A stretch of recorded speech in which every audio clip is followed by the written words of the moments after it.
Hi, I'm Lori. And I'm Kevin, and this is No Longer Ashamed. We are survivors of childhood sexual abuse. And we're here to share with you that if you're a survivor, you don't have to be alone. Our logo is a salamander, and the reason is a fire salamander can survive a fire, and you have survived a fire.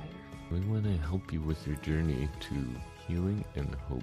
We are all survivors together, and we walk this journey together, and you are not alone. By telling our stories, we are hoping that you will have the courage to share your stories as well and find your voice. Because stories are so important, and for so long I know that I wouldn't tell my story, but when I finally shared my story, that's when I got my freedom. And this is our journey and your journey to healing and hope. So come with us. Well, it was also something we spoke about last time, and it's been bugging me ever since. It was that woman who wrote an obituary for her mother, and her mother was abusive. And the paper, after publishing it, pulled it and apologized for publishing it, and basically disregarded her truth. And I think it really bothered me because they didn't want the truth. They wanted to just gloss it over. And I think a lot of how we treat death and how we treat people who have died, we want to just gloss over everything and just highlight all the good things and say, they were all this great things, but don't bring anything to light. But for survivors, that's just so... There's a term for that, glossing over. And you know what it is? No.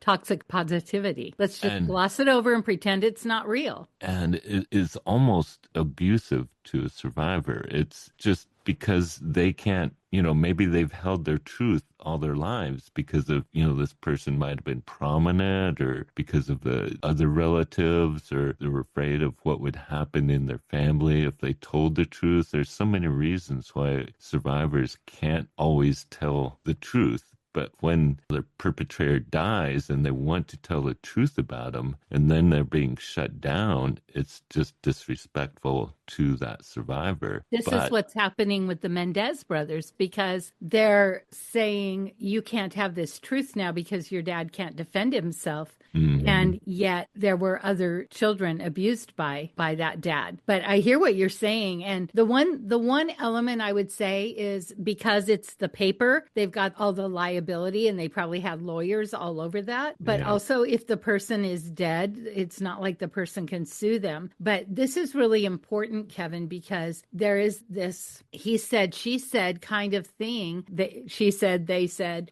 what is really true. And because the paper can't prove the truth, they can't publish it. But it brings up such a good point, because in those kind of situations now we're always protecting the perpetrator instead of the victim. And even I heard Elizabeth Smart say, wouldn't it be great if they could be guilty until proven not guilty? Mm-hmm. Wouldn't that be great? Because perpetrators so often get off the hook for all these silly little loopholes or whatever. And I know that's not the world we want to live in. We want innocent until proven guilty. But so often in the case of victims, they are re-traumatized, re-victimized. That's happened to me. I've been re-victimized over and over because the other side has a different truth. Yeah. And, if no one else is writing the obituary, but the person who's the survivor, and they're telling the truth, well, if that wasn't the truth, someone in the family could say, hey, no, this isn't true. But if no one contests it, why would the newspaper pull it? Because down the road, like what about in 20 years, somebody decides finally to come forward. Now it's 20 years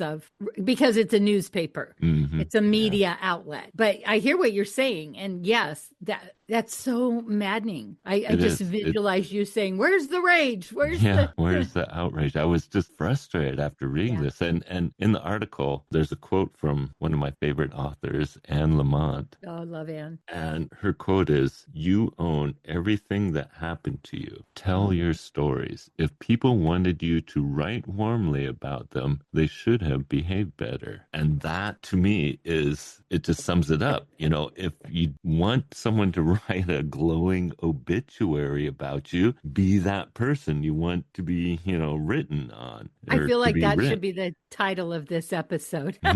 Yeah, if you want a glowing obituary, be that person. Don't expect it if you are an abusive person, and so you'll hide your abuse well because it's just in the family or so forth, but still Hmm. you shouldn't expect to be glossed over.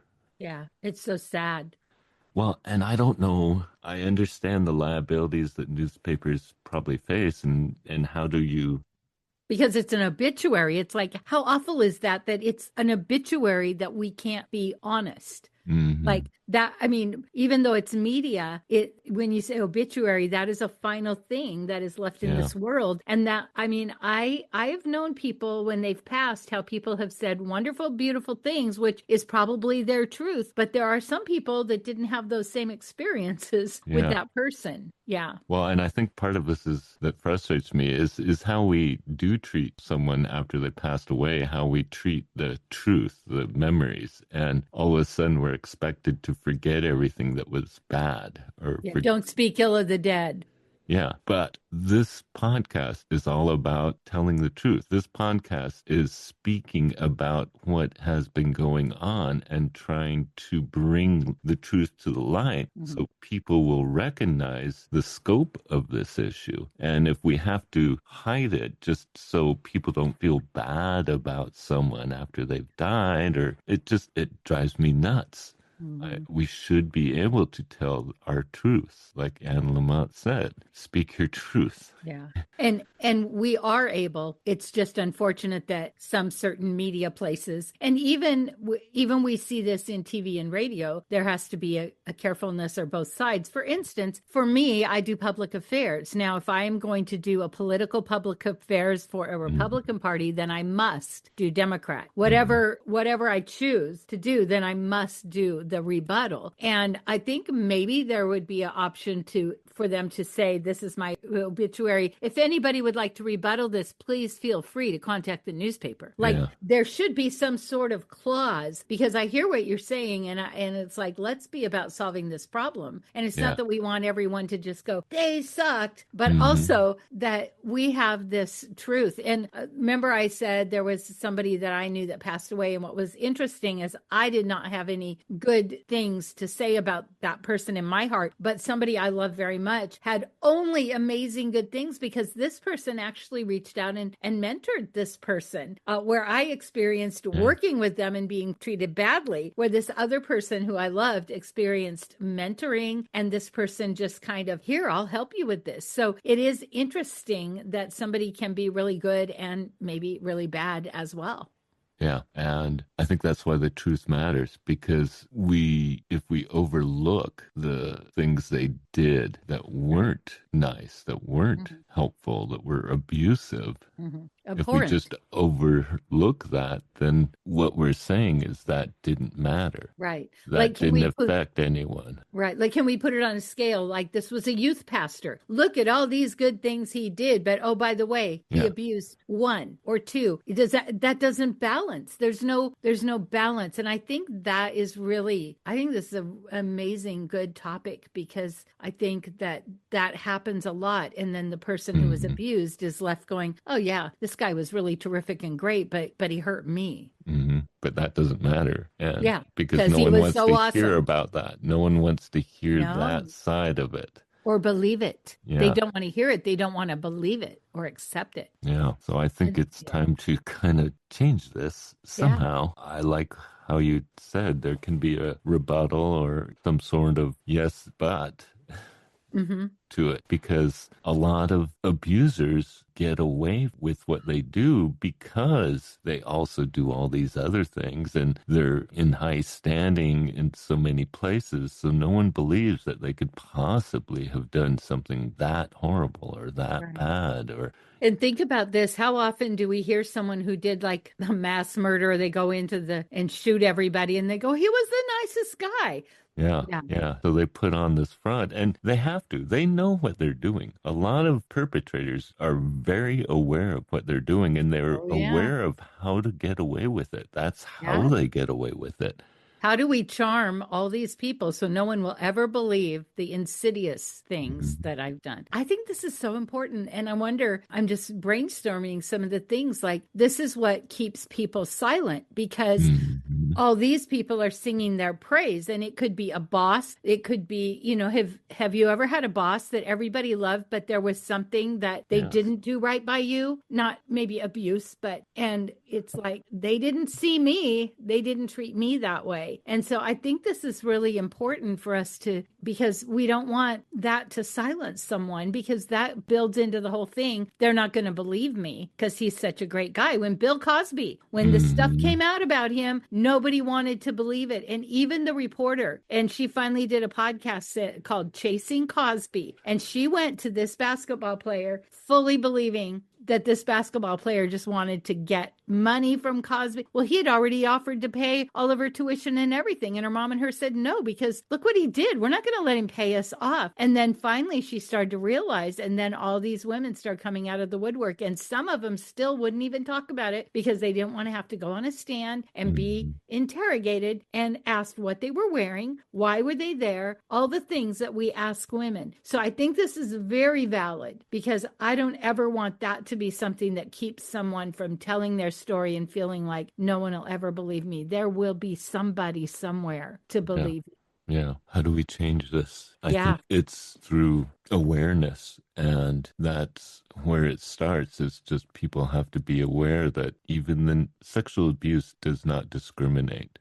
It happens to anyone in any kind of, from the poorest to the richest. Look at the Olympic gymnast doctor. Nobody wanted to believe that he was doing that. And not only does it not discriminate amongst the survivors, but it doesn't discriminate the perpetrators. I mean, it can be, we all have these pictures of who we think a perpetrator is, but there's so many perps that get away with it because it doesn't go to the police, it doesn't get reported, the survivors try to just move on with their lives, or there's so many reasons that they get away with it. And so why do we have to respect them in the end? Why does it have to be we can't say anything bad about them after they die when they were bad? They were bad.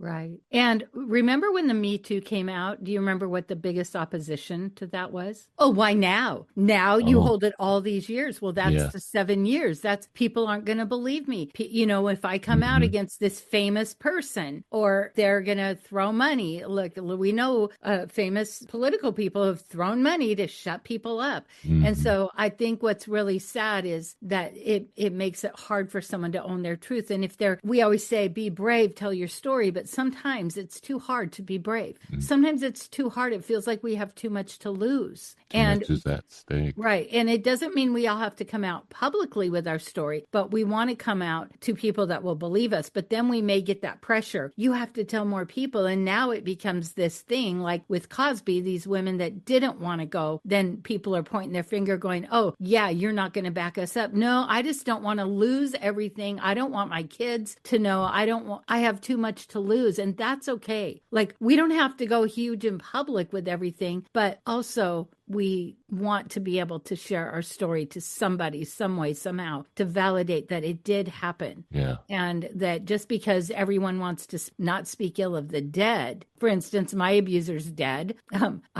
not going to go and say anything. There really probably wasn't even an obituary for that person, but maybe I would have wanted to had I had the option.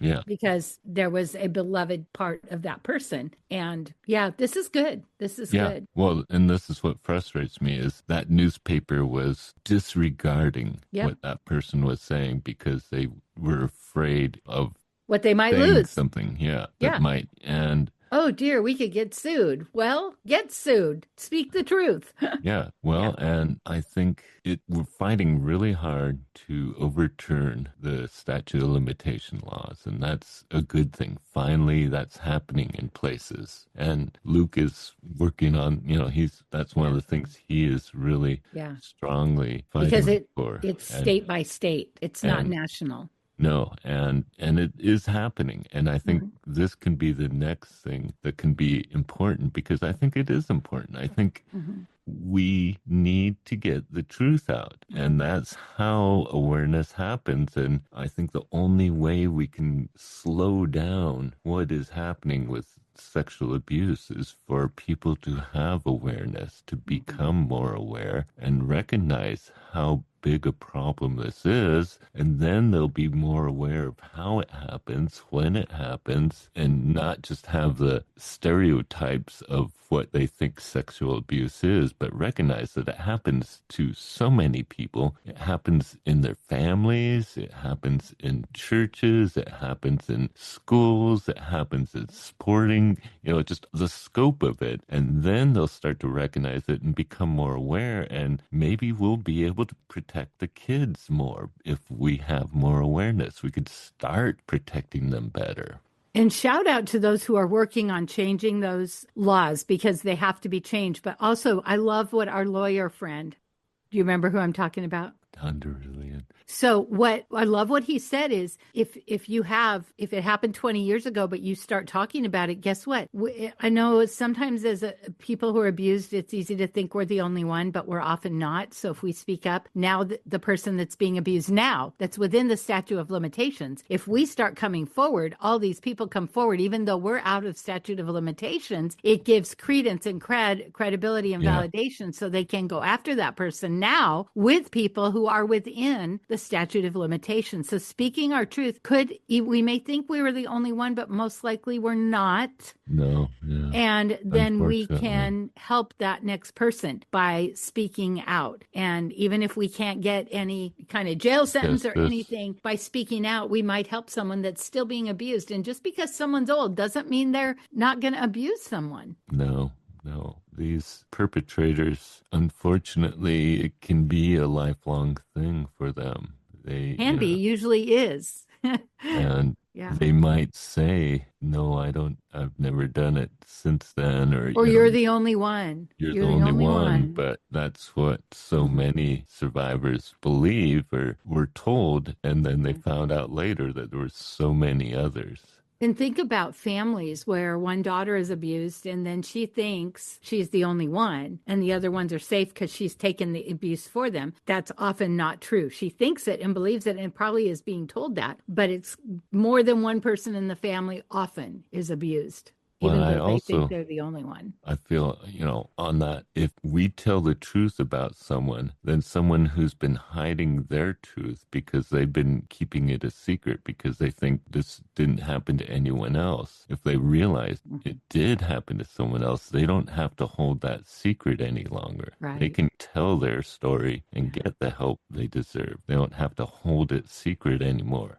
And so I think there's a good question. If you feel like, if you know you've been abused, but you're holding on to it because you think you're the only one, ask yourself, what if I'm not? Like, look at, if you're not the only one, what is the spectrum of abuse over the years that this person could be doing? Is it worth my while to speak up now? Because if I'm not the only one, even though I was told that, what if I'm not? What if I'm not? If we could ask ourselves that question, maybe it would give us what we need to speak up. To get our healing. Yeah. And what if you knew that you weren't the only one and you can help someone else by speaking up? And you could stop it. Yeah. So this is why this article was so frustrating to me, because it is just denying truth in order to protect the perpetrator. And it just ate me up this whole week. I was just like, this is driving me nuts. What can we do about this? Yeah. Because it's often, not right. No, and often, like, there's an uncle. Maybe they're and someone thinks they were the only one. Then, guess what? They find out in their 40s, all the cousins too.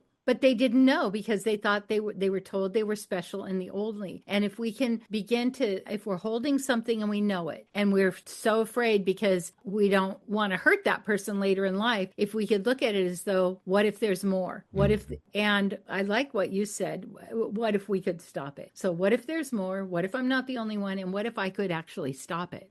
Yeah. And I think what he said about the statute of limitations might be passed in your Yeah. instance, but if you talk about it, if you report it to police, they can have a record of that, and that can have an effect on a future case or a current case even. Mm-hmm. And that way the police can even investigate this person and see if there are other things going on currently. Right.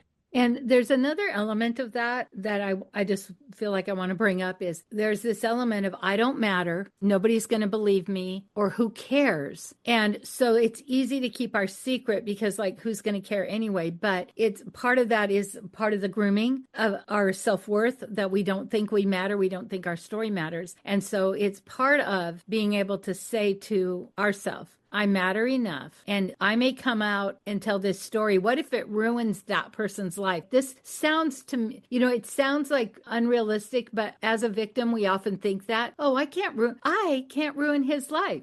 It's like he ruined his life. He did the thing, and he probably didn't only do it to us, but there is that feeling. And I just want to throw that out that was part of what I felt. So if you're feeling like I don't matter, I can't ruin this person's life. Look, they have this whole family. Well, there's probably a lot of other people that person's hurting too. And by you speaking your truth, you are maybe helping the next person and the next person whose life he has ruined, as he ruined mine, as he ruined yours. It's like it's all of a sudden when we can shift our mindset and say, wait a minute, I can't ruin their life.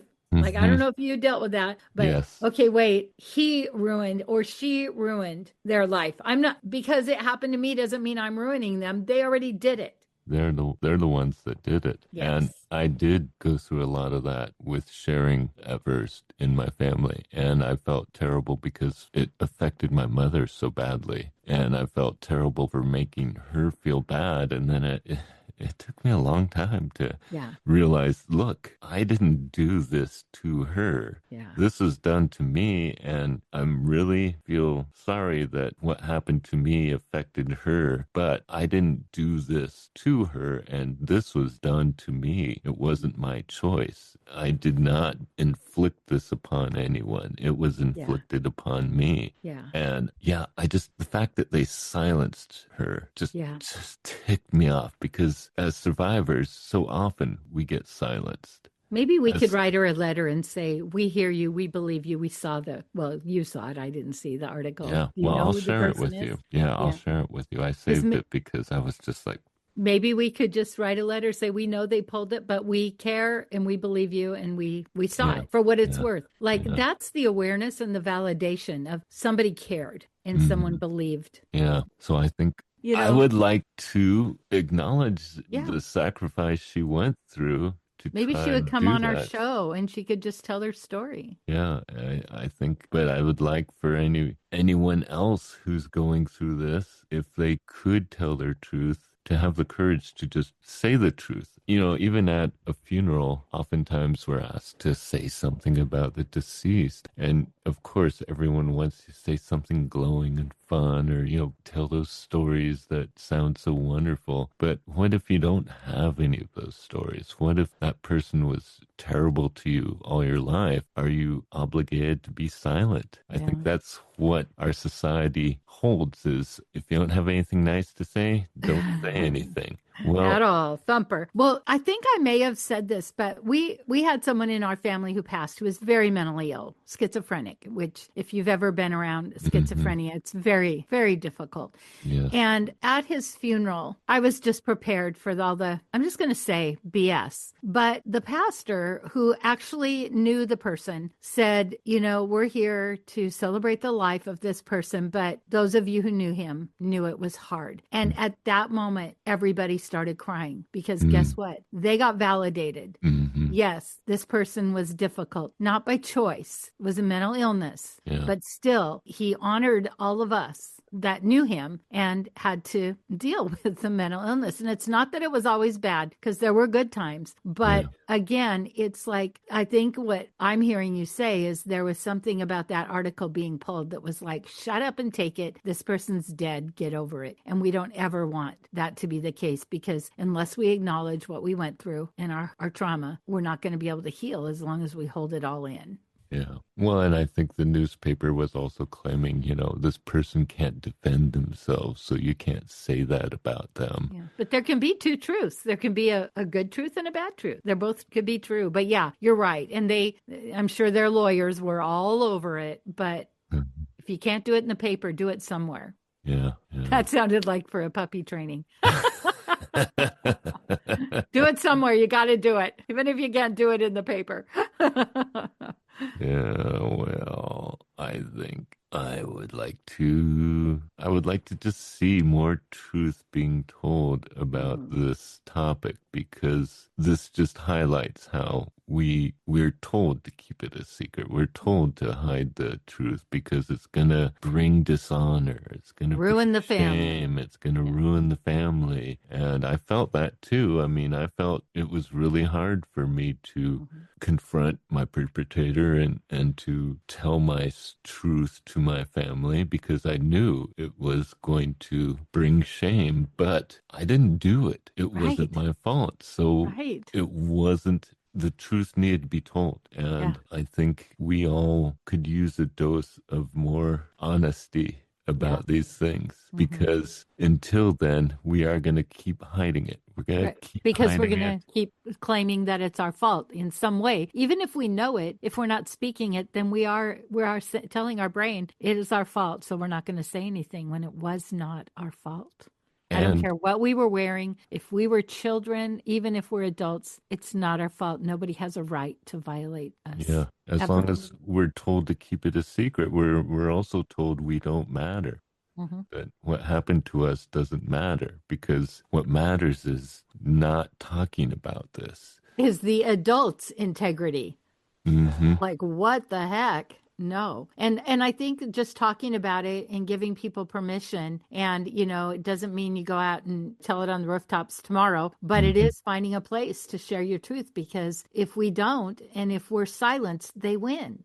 Yeah, yeah. And they get away with it. All too often the perpetrators do get away with it. I mean, right now, there's so few that ever get criminally accused. So few survivors tell the police, and there's so many reasons, and I acknowledge all of those reasons. They're all very difficult choices. But what it means is so few perpetrators ever get sentenced or even end up in jail. Most of them get off completely free. And that's completely frustrating, because they get to keep perpetrating. They get away with it, and no one knows. And then when they die, you can't even talk about it. So it's like, this is just frustrating. Yeah. I'm so glad we talked about this. Well, I had to get it off my chest, because I was just, and I don't know if this is something that's going to change easily, but I think it's something that needs to change, just like the statute of limitations. There's a reason that people don't tell their stories, and one of them is we are being shut down.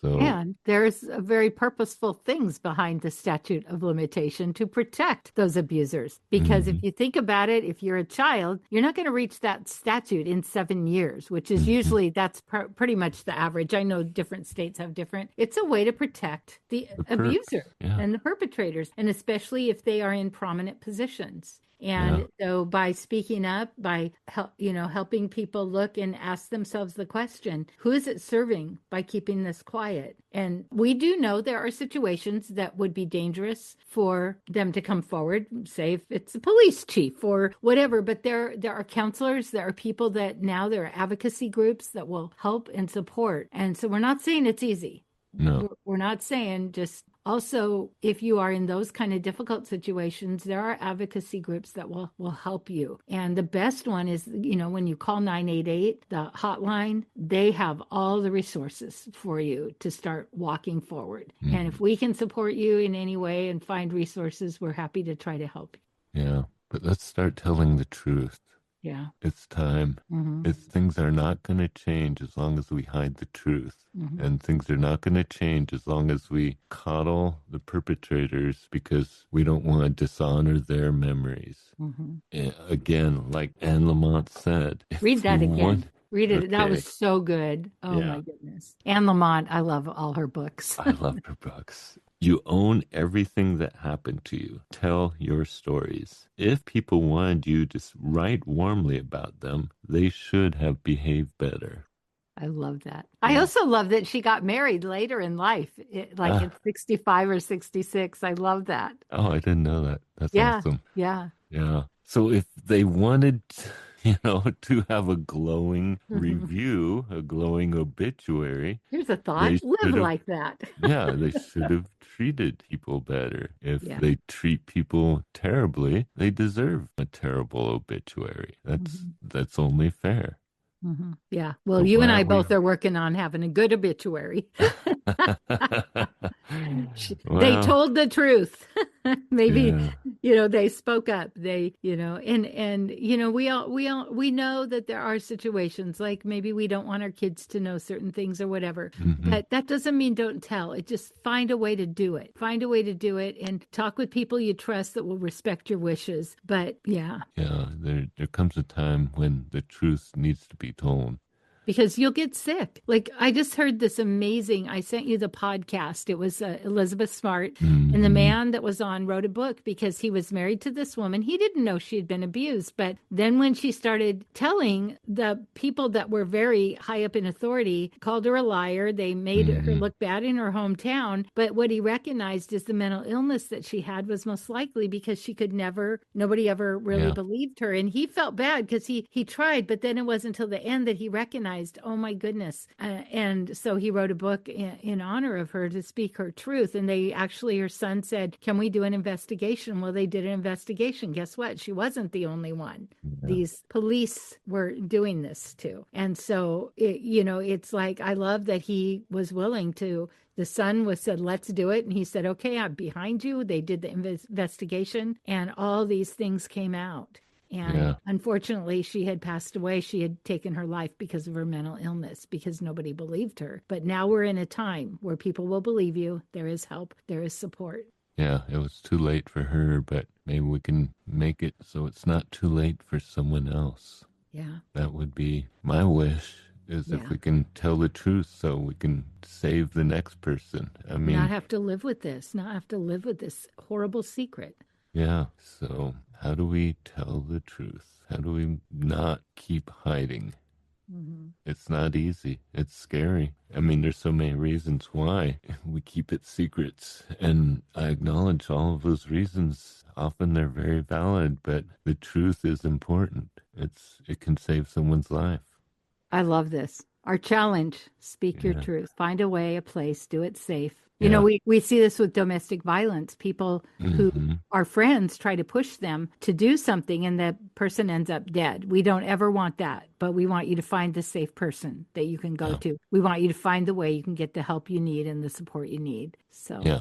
Find a way to tell your truth in a safe way, mhm. but you don't have to hide Don't have anymore. to live with it. Don't Yeah. have to keep it a secret. There are ways of telling your truth.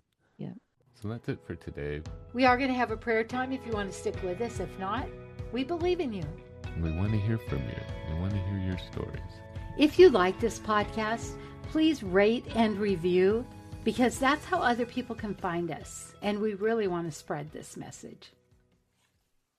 Father, I thank you for all your blessings, especially that you believe our truths, that you honor our truths, and you want to heal our pain, our hurts, and you want us to have courage, and you want us to have faith, and you want us to have hope. Lord, you are our hope, and I just pray that you would give hope to everyone listening, that they can tell their truth, they can have courage, they could be courageous, and their truth matters, that their story matters to you, and that their story does matter, and they don't have to hide it anymore. Lord, I just pray that you would be present with them in their truth, and just that you would love and honor them no matter what they've been through, that you would care for them and help them to find the healing that they deserve. In your name I pray.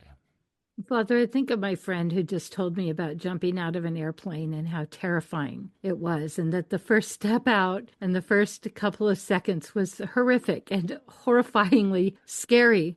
But then what happened after that? The floating and the parachute coming out and the safe landing, that those first steps are so incredibly hard, and there's just feel like, who would ever believe me, or I've been holding on to this so long, but that once we get past that horrific, scary, terrifying place, that then that's when the freedom begins to come, and that there are safe places. And if it is a dangerous story, there are safe people and safe places, especially now in this day and age, to help us get through and do what we need to do to be able to speak our truth, and that we were never asked to carry such a burden. And even the Bible says that cast your burdens on the Lord because he cares for us, that we don't have to carry these deep, dark secrets any longer. And even though they may feel awful, we might find out that although we were told it was our fault, that it wasn't, and that we were told different things, that we might find some truth we never knew was actual truth. And so I pray that you would begin to stir the heart and help us to find a way to share our truth. In your Son's holy name, amen. Amen.